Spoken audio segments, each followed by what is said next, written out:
కడప మహానాడులో Vemuru MLA polit bureau సభ్యులు నక్క ఆనందబాబు సభను ఉద్దేశించి మాట్లాడుతూ ప్రపంచవ్యాప్తంగా ఈరోజు స్వర్గీయ శ్రీ నందమూరి తారక రామారావు గారి 102వ జయంతిని పురస్కరించుకుని పండుగ జరుపుకుంటున్నామన్నారు. 1982 మార్చి 29న ఎన్టీఆర్ తెలుగుదేశం పార్టీని స్థాపించారు. పార్టీని స్థాపించి ఈ రోజుకు 43 సంవత్సరాలు అవుతుందన్నారు. అప్పట్లో రాజకీయం అంటే సామాన్యుడికి అందుబాటులో లేకుండా కొంతమందికి మాత్రమే న్యాయం చేసేలా ఉన్న రోజులు నుంచి ఎన్టీఆర్ గారు పార్టీని స్థాపించి ప్రతి ఒక్కరికి సామాజిక న్యాయాన్ని అందించారని పేర్కొన్నారు. నారా లోకేష్ గారికి వేదిక పైన వేదిక ముందు ఆశీనులైనటువంటి తెలుగుదేశం పార్టీ కుటుంబ సభ్యులందరికీ ముందుగా హృదయపూర్వక నమస్కారాలు తెలియజేస్తా ఉన్నా. నిన్న మొదలైనటువంటి మహానాడులో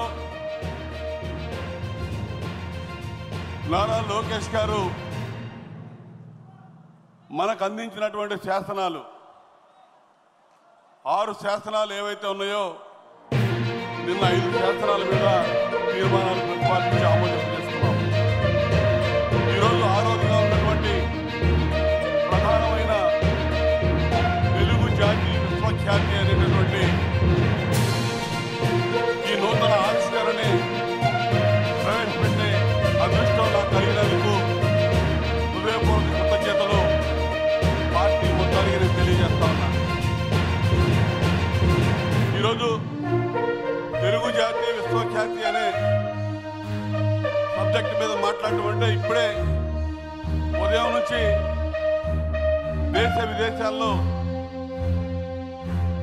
ఒక పండుగ జరుగుతూ ఉంది. తెలుగుదేశం పార్టీ వ్యవస్థాపకులు స్వర్గీయ నందమూరి తారక రామారావు గారి 102వ జయంతి పురస్కరించుకొని ఈరోజు అనేక కార్యక్రమాలు ప్రపంచవ్యాప్తంగా తెలుగువారు జరుపుకుంటూ ఉన్నారు. 1982 మార్చి 29వ తేదీన తెలుగుదేశం పార్టీ స్థాపించి ఇప్పటికీ 43 సంవత్సరాలు అవుతా ఉంది. ఆ రోజు రాజకీయ పరిస్థితులు, రాజకీయం అంటే సామాన్యుడికి అందుబాటు లేకుండా అదేదో కొంతమంది వర్గాలకి పరిమితమైన అంశంగా ఉన్నటువంటి రోజుల్లో పార్టీని స్థాపించే రాజకీయాలని పొట్ల దగ్గర ఉండేటువంటి పొట్టాడికి కూడా రాజకీయాన్ని నేర్పించినటువంటి మహానుభావుడు ఎన్టీ రామారావు గారు. అంతేకాకుండా పేదవాడి కోసం కూడు గూడు గుడ్డ కల్పించడమే ప్రధాన ధ్యేయంగా ఒక సంస్కరణలకి, సంక్షేమ సంస్కరణలకి ఆచరణగా నిలిచినటువంటి పేద ప్రజల దేవుడు ఎన్టీ రామారావు గారు. అటువంటి వ్యక్తి ఆంధ్రప్రదేశ్లోనే కాదు, తెలుగు వాళ్ళ ఖ్యాతిని జాతీయ స్థాయిలో ఇనుమడింపజేసినటువంటి వ్యక్తి ఎన్టీ రామారావు గారు. జాతీయ స్థాయిలో కాంగ్రెస్ ఇతర పక్షాలన్నీ కూడా ఏకం చేసి పోరాటం చేసినటువంటి మహనీయుడు ఎన్టీ రామారావు గారు. అటువంటి ఎన్టీ రామారావు గారికి ఘనంగా నివాళులు అర్పిస్తా ఉన్నా. ఎందుకంటే తెలుగు జాతి విశ్వఖ్యాతి అనే సబ్జెక్టు మీద మాట్లాడుతున్నాను కాబట్టి ఖచ్చితంగా ఎన్టీ రామారావు గారిని స్ఫురణకు తీసుకొచ్చుకోవాల్సిన అవసరం ఉంది. మరి పార్టీ ఖచ్చితంగా మనం తెలుగు జాతి ఉన్నంత వరకు ఎన్టీ రామారావు గారు చిరస్థాయిగా నిలిచిపోతారు అని చెప్పి సందర్భంగా ఈ వేదిక సందర్భంగా మీకు తెలియజేస్తా ఉన్నా. ఇకపోతే తెలుగు జాతి విశ్వఖ్యాతి అవ్వటం అనేది ఎప్పుడు మొదలైందంటే నారా చంద్రబాబు నాయుడు గారు ముఖ్యమంత్రి అయిన దగ్గర నుంచే విశ్వవ్యాప్తంగా ఖ్యాతి గడించడం మొదలుపెట్టింది తెలుగు జాతి అనేది. ఆ రోజు వరకు సమాజంలో ఉన్నటువంటి విద్యా వ్యవస్థలో సమూల మార్పులు తీసుకొచ్చి సాంకేతిక రంగాన్ని అభివృద్ధి చేసి ఇంజనీరింగ్ కళాశాలలు ఇప్పుడు ముప్పటిగా తీసుకొచ్చి విద్యలో సమూల మార్పులు తీసుకొచ్చి ఆ రోజున ఐటీకి, టెక్నాలజీకి, సాఫ్ట్వేర్కి ప్రధానంగా మరి ఆ రోజు బాటలు వేసినటువంటి మహనీయుడు చంద్రబాబు నాయుడు గారు. ఐటీని పరిపాలనలో జోడించి పరిపాలన మొదలుపెట్టినటువంటి మొట్టమొదటి పరిపాలనా దక్షుడు ముఖ్యమంత్రి కూడా నారా చంద్రబాబు నాయుడు గారని చెప్పుకోవడానికి నేను చాలా ఆనందపడతా ఉన్నాను, గర్వపడతా ఉన్నానని చెప్పి ఈ సందర్భంగా తెలియజేస్తున్నాను. హైదరాబాద్లో ఒక సిలికాన్ వ్యాలీగా తీర్చిదిద్దడం కానీ, అదేవిధంగా హైదరాబాద్లో హైటెక్ సిటీ నిర్మాణం కానీ, మైక్రోసాఫ్ట్, గూగుల్, ఒరాకిల్ వంటి అంతర్జాతీయ కంపెనీల్ని హైదరాబాద్ తీసుకొచ్చి విశ్వవ్యాప్తంగా ఆ ఖ్యాతిని ఆర్జించడానికి ఇవన్నీ కూడా కారణం అని చెప్పి నేను ఈ సందర్భంగా తెలియజేస్తున్నా. అదేవిధంగా బిల్ గేట్స్ కానీ, బిల్ క్లింటన్ కానీ, టోనీ బ్లేర్ కానీ ఇటువంటి ప్రపంచ నేతలతో సమావేశాలు జరిపి వారందరినీ హైదరాబాదు తెలుగు రాష్ట్రానికి తీసుకొచ్చి వారితో మమేకమై ఆ విధంగా కూడా తెలుగు జాతి యొక్క కీర్తిని విశ్వవ్యాప్తం చేసినటువంటి మహనీయుడు చంద్రబాబు నాయుడు గారు అని చెప్పి సందర్భంగా తెలియజేస్తున్నా. ప్రపంచ బ్యాంక్ కానీ IMF కానీ ఇటువంటి సంస్థలన్నిటి కూడా వారికి వారందరితో ప్రశంసలు అందుకొని నూతనమైనటువంటి సంస్కరణలు చేసి వారందరితో ప్రశంసలు అందుకున్నటువంటి వ్యక్తి చంద్రబాబు నాయుడు గారు. ఆ అంశాలకి జాతీయ అంతర్జాతీయ మీడియా ఆ రోజున చంద్రబాబు నాయుడు గారిని వేణోళ్ళ పొగడి మనకి ఈ విశ్వవ్యాప్తం చేసిన దానిలో తెలుగు యొక్క ఖ్యాతిని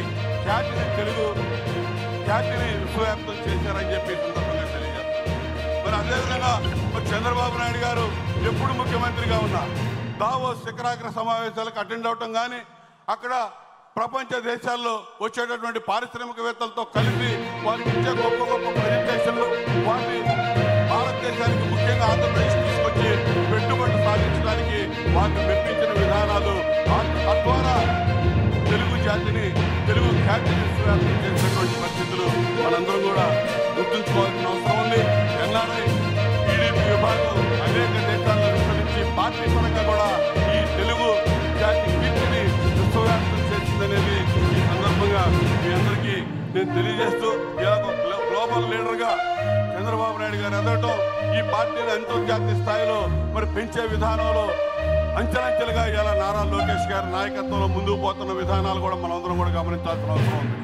ఎందుకు చెప్తున్నానంటే లక్షలాది మంది ఆ రోజున IT చదువుకున్నటువంటి విద్యార్థులు విదేశాల్లో స్థిరపడినటువంటి భారతీయులు ప్రతి నలుగురిలో ఒకళ్ళు ఆంధ్రప్రదేశ్ నుంచి ఉంటారంటే దానికి కారణం చంద్రబాబు నాయుడు గారు అని చెప్పి చరిత్ర చెప్తా ఉంది. ఈ రోజు ప్రజలందరూ చెప్తా ఉన్నారు.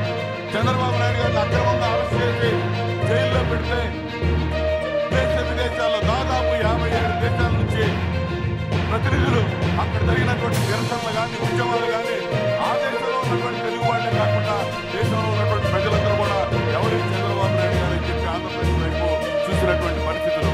ఈ విధంగా తెలుగు జాతి కీర్తి విశ్వవ్యాప్తం అయిందని చెప్పి ఈ సందర్భంగా తెలియజేస్తూ నారా లోకేష్ గారు రాబోయే రోజుల్లో ఆయన యువగణం సందర్భంగా 3000 కిలోమీటర్ల పైన ఈ రాష్ట్రంలో పర్యటించి నిరుద్యోగ యువత యొక్క సమస్యలు విని ఈ రోజున వారికి ఏదైతే 20 లక్షల ఉద్యోగాల కల్పన కృషి చేస్తారని చెప్పారో IT రంగంలో మంత్రిగా ప్రపంచవ్యాప్తంగా అనేక సంస్కరణలు తీసుకొస్తూ అక్కడి నుంచి ఈ సంస్థల్ని ఆహ్వానించి ఈ సంవత్సర కాలంలోనే లక్షలాది ఉద్యోగాల రూపకల్పనకి చర్యలు తీసుకున్నటువంటి పరిస్థితి చూసాం.